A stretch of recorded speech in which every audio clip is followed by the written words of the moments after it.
around my story. Hello, my name is Kate.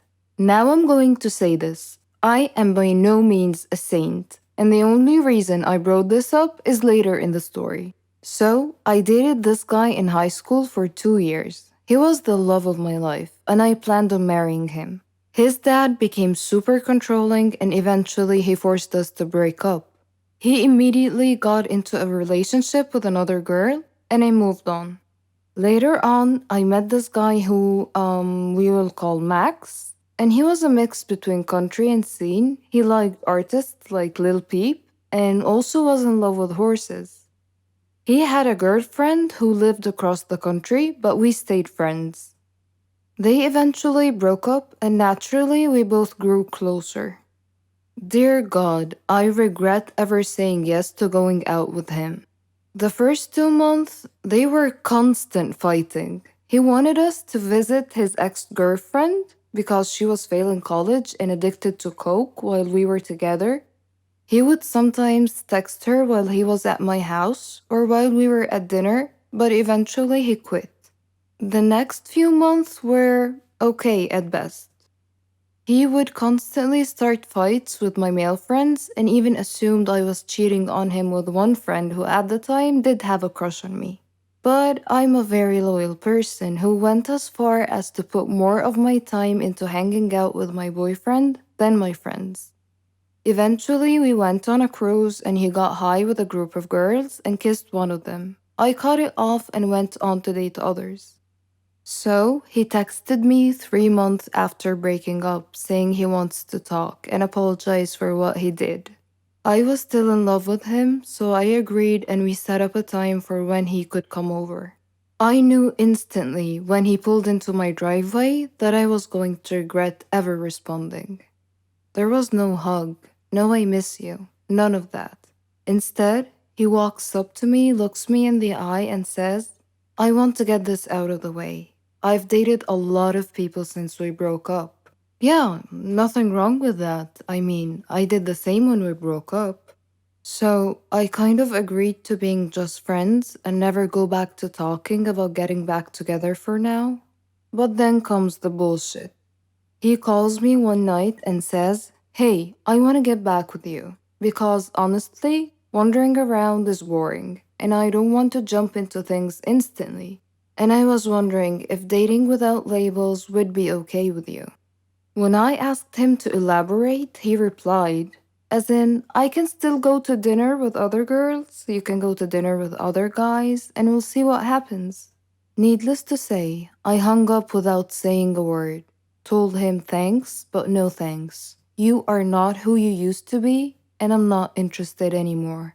Bonus chapter. He stopped a few weeks, but he would periodically send me pictures of him at parties or on dates with other girls or pictures of his private areas.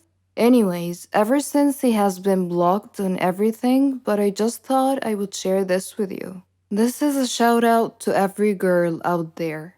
Please find someone that's worth your love and affection, not someone who wants to play with it.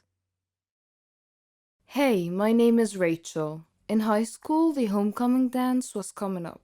I happened to confide that I had a crush on a popular guy to another girl in my class. Unbeknownst to me, they were very, very good friends, and this girl offered to put in a good word for me. The next day, she told me my crush would totally say yes if I asked him. So, in between periods, I found my crush in the hallway, asked him to the homecoming dance, and he said yes. Well, homecoming is on Saturday. Today is Thursday. My crush, his friend, and we went to lunch together and I offered to pay in the hopes that this will make them like me even more. And yes, I was that bad. They tell me they want 2 bags of chips, burgers, fries, and 2 small cartons of chocolate milk. No problem. I go to the cafeteria and get those items like a boss. For some reason, I decided to jog over to them, even though that really only shaves off 10 minutes from my trip, but I still did it. I had 2 bags of chips in my mouth, one in my hand with a burger and fries, the other hand with 2 cartons of chocolate milk. They are sitting in the common area. The common area is carpeted. parallel to the cafeteria, which had a tile floor. These rooms are separated by a relatively small metal line on the floor, and as I meet that line, my left foot catches on the metal. No problem, I have another foot. I will just swing that foot forward real quick and save this. But no, the other foot also catches. As I fall straight forward, I try to catch myself with my hands. Well, one hand had the chocolate milk in it, which just burst out, sending chocolate milk in every single direction. My other hand didn't help me either. It slipped on the burger in the bag and the fries go all over the place. The last thing to break my fall was actually my own face. The face with two bags of potato chips in my mouth. You know those jokes about chips bags being full of air? Well, they're actually true. As my face collided with the ground, both the bags of chips exploded at the same exact time and it sounded like a gunshot.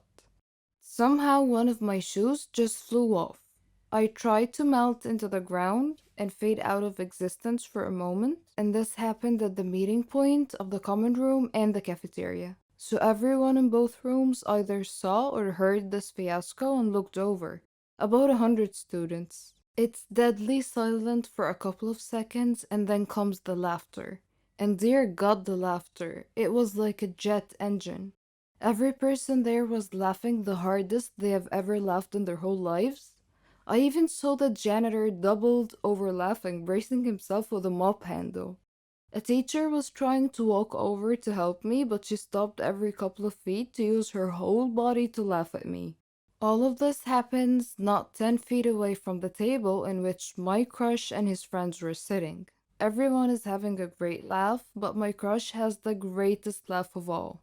He has fallen to the ground, with one hand bracing himself on his knees. The other hand is clutched at his ribs as he laughs so hard that no sound comes out. He was wheezing like a dolphin.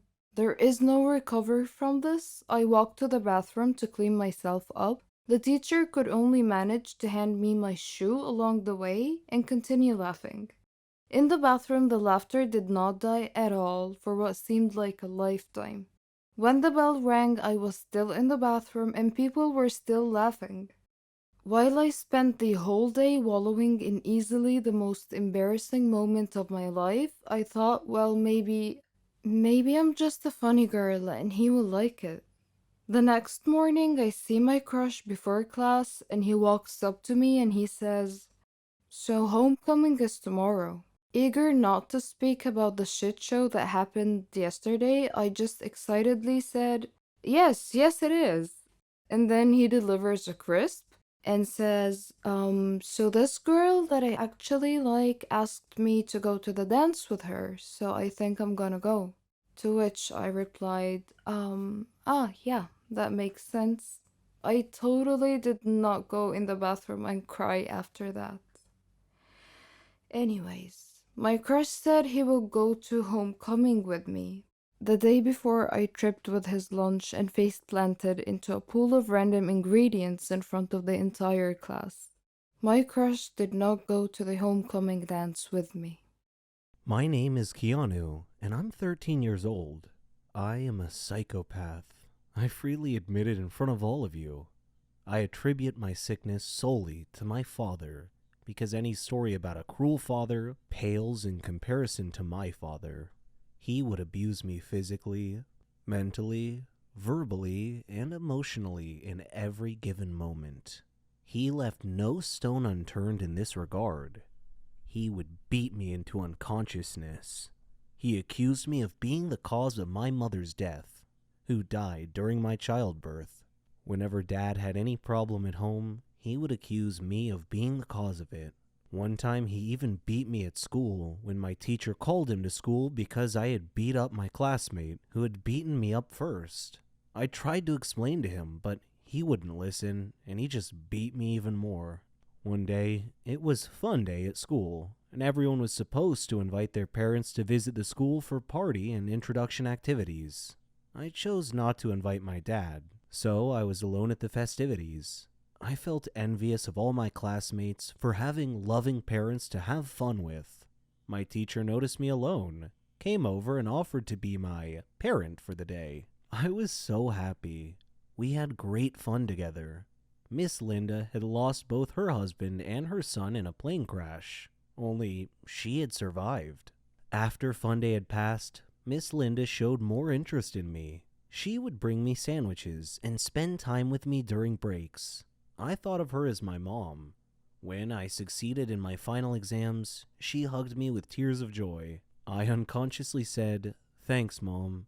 I went home happy that day, but had to face my dad again. He asked me why I was late coming home, and I told him about having to pass my final exams.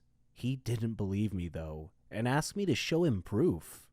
Unfortunately, I had none, so he began kicking and punching me. There was a knock on the door. He tried to block me from opening the door, but I managed to open it. Miss Linda was standing there. She glanced at my bruises and bloody face and moved between me and my dad to protect me from further abuse. Dad snarled and threatened her with a beating if she didn't leave immediately. But she hit him in the eyes with a blast of mace or pepper spray, and he went down to the floor in extreme discomfort, grabbing at his eyes. Miss Linda